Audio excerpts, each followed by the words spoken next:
नमस्कार मित्रांनो, पुढील 72 तास आणि महाराष्ट्रातील हे 7 जिल्हे हवामान अभ्यासक पंजाबराव डक यांनी अत्यंत कडक आणि सतर्कतेचा इशारा दिला आहे। जर तुम्ही या 7 जिल्ह्यांमध्ये त्यांच्या तालुक्यांमध्ये किंवा अगदी दुर्गम गाव भागात राहत असाल तर आताच सावध व्हा, कारण एका बाजूला दिवसभर अंगाची लाही लाही करणाऱ्या उन्हाच्या झळा आणि संध्याकाळ होताच थेट तुमच्या गावात विजांच्या कडकडाटासह आभाळ फाटणार असा निसर्गाचा भयानक खेळ पाहायला मिळणार आहे।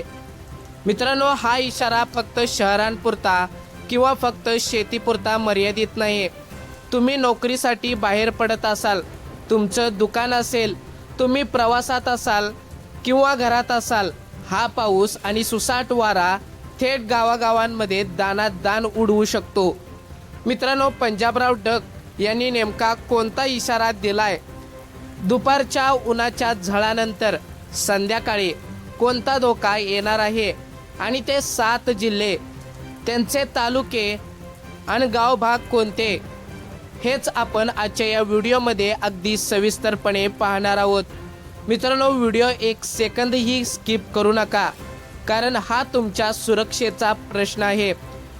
मित्रांनो, सध्या आपण पाहत आहोत की उन्हाळा शिगेला पोहोचला आहे। दुपारी घराबाहेर पडलं की असं वाटतं जणू आगीच्या ज्वाला अंगावर येत आहेत। ग्रामीण भागात विहिरी कोरड्या पडत आहेत, तर शहरात AC कूलर सगळे फेल ठरत आहेत। उन्हाच्या या सुसाट झळांमुळे प्रत्येकजण हैराण झाला आहे। पण पंजाबराव डक यांच्या अभ्यासानुसार ही उष्णतेची तीव्रता म्हणजेच एका मोठ्या वादळाची नांदी आहे। जेव्हा तापमान अचानक खूप वाढतं तेव्हा हवेचा दाब कमालीचा कमी होतो आणि याच कमी दाबाच्या पट्ट्यामुळे समुद्रावरून येणारे बाष्पयुक्त वारे वेगाने आपल्याकडे खेचले जात आहेत। या परिणामी दुपारी 4 वाजेपर्यंत कडक ऊन आणि 4 नंतर अचानक गावगावांमध्ये आकाश काळभोर होऊन वादळी वाऱ्यांसह मुसळधार पाऊस कोसळणार। म्हणजेच एकाच दिवशी उन्हाचा चटका आणि पावसाचा फटका दोन्ही सोसावे लागणार आहेत।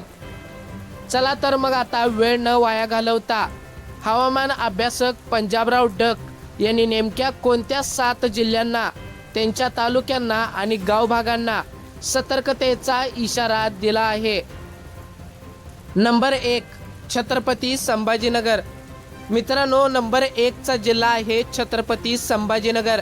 मराठवाड्याचे हे मुख्य केंद्र असलेल्या जिल्ह्यात उन्हाचा पारा 40 अंशाच्या वर असतानाच पुढील 72 तासात संध्याकाळच्या वेळी अचानक वादळी पाऊस होईल। यामध्ये अनेक तालुके समाविष्ट आहेत, प्रामुख्याने वैजापूर, गंगापूर, पैठण, सिल्लोड, फुलंब्री, कन्नड आणि सोयगाव या तालुक्यांचा समावेश असणार आहे। गावभाग या तालुक्यातील ग्रामीण भागात, डोंगराळ पट्ट्यात आणि सखल गावांमध्ये अचानक सुसाट वारा सुटेल। शहरात राहणाऱ्यांनी दुपारनंतर दुचाकीवरून प्रवास करताना काळजी घ्या, कारण अचानक येणाऱ्या वाऱ्यांमुळे झाडे किंवा होर्डिंग्स पडण्याचा धोका असतो। मित्रांनो, नंबर 2 चा जिल्हा आहे जालना।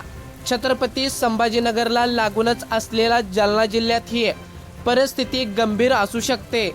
यामध्ये अनेक तालुके समाविष्ट आहेत, जालना, बदनापूर, भोकरदन, जाफराबाद, परतूर आणि अंबड तालुके।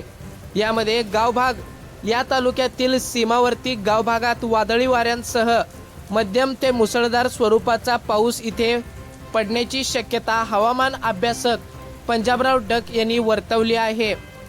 गावातील आठवडी बाजार किंवा उघड्यावर असणारी दुकाने, कापूस व पिकांची साठवणूक केलेल्या गोदामांची काळजी व्यापाऱ्यांनी आणि ग्रामस्थांनी घ्यावी। मित्रांनो, नंबर 3 चा जिल्हा आहे बीड। बीड जिल्ह्यात विजांच्या कडकडाटाचं प्रमाण खूप जास्त असणार आहे। पंजाबराव डक यांच्या मते हा भाग विजेच्या दृष्टीने संवेदनशील राहील। यामध्ये अनेक तालुक्यांचा समावेश असणार आहे, बीड, गेवराई, माजलगाव, परळी, आष्टी, पाटोदा आणि अंबेजोगाई। मित्रांनो, यामध्ये अनेक गावभाग सुद्धा समाविष्ट असणार आहेत। या तालुक्यातील गावखेड्यांमध्ये विशेषतः मोकळ्या माळरानावर असलेल्या वस्त्यांवर आणि शेतशिवार भागात विजा पडण्याचा धोका जास्त आहे. विजेचे खांब किंवा ट्रान्सफॉर्मरवर वीज पडल्यास वीज पुरवठा खंडित होऊ शकतो. त्यामुळे गावकऱ्यांनी पिण्याच्या पाण्याचा आणि बॅटरीचा बॅकअप आत्ताच ठेवायला हवा, असा अंदाज हवामान अभ्यासक पंजाबराव डक यांनी दिलेला आहे. मित्रांनो, नंबर 4चा जिल्हा येतो लातूर. मित्रांनो, लातूर जिल्हा आणि परिसरात ढगांची दाटी अचानक वाढणार आहे. यामध्ये तालुक्यांचा समावेश असणारे तालुके आहेत, ते म्हणजे लातूर, औसा, निलंगा, उदगीर आणि रेणापूर. मित्रांनो, गावभाग बघायला गेलं तर येथील ग्रामीण भागात रस्त्यांवर अचानक पाणी साचू शकते. सोसाट्याचा वारा वाहणार असल्याने जुनी घरे, पत्र्याची शेड असल्याने नागरिकांनी आधीच सावध व्हावे. संध्याकाळच्या वेळी विनाकारण गावाबाहेर पडणे टाळावे. मित्रांनो, नंबर 5चा जिल्हा येतो अहिल्यानगर. क्षेत्रफळाने सर्वात मोठ्या असलेल्या या जिल्ह्यात काही तालुक्यांमध्ये ढगफुटीसदृश्य पाऊस किंवा गारपीट होण्याची शक्यता नाकारता येत नाही.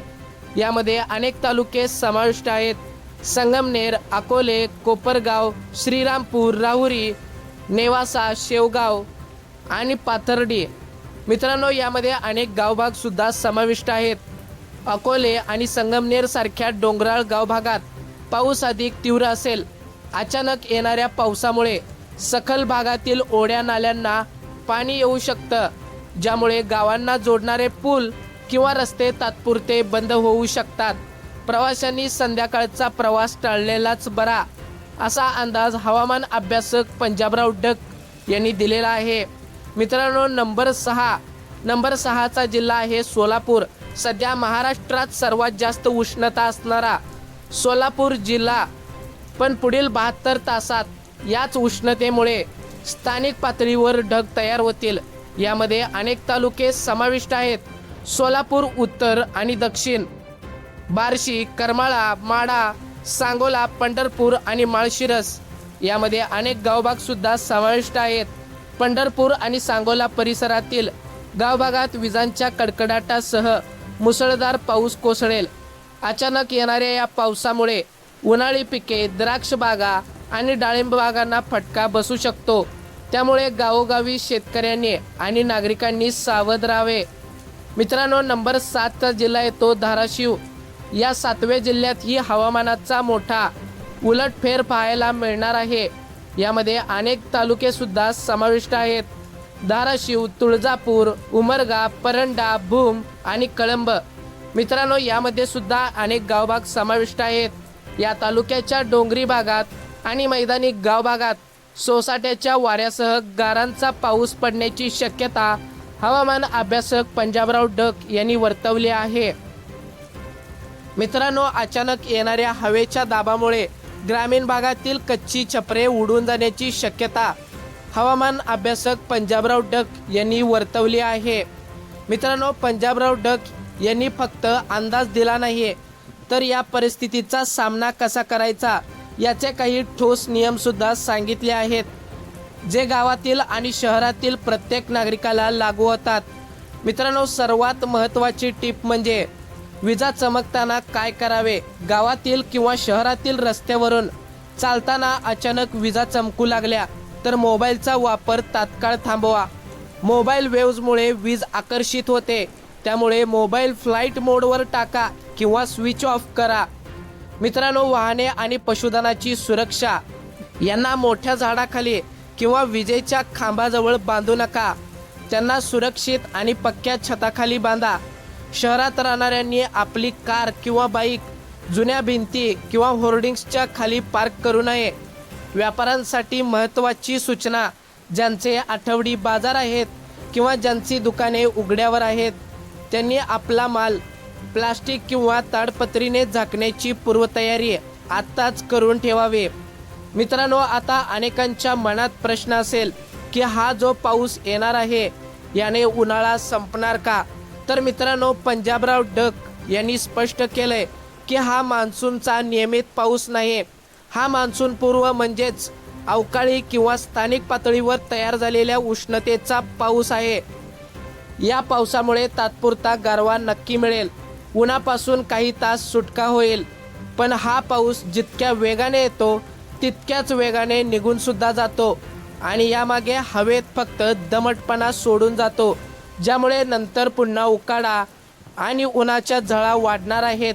त्यामुळे हवामानाचा हा लहरीपणा समजून घेऊनच आपल्याला पुढचे 3 दिवस प्लॅनिंग करायचे आहेत। तर मित्रांनो, पुढचे 72 तास अजिबात हलक्यात घेऊ नका। उन्हाच्या झळानंतर येणाऱ्या या वादळी पावसासाठी स्वतःला, आपल्या कुटुंबाला आणि आपल्या गावाला सुरक्षित ठेवा।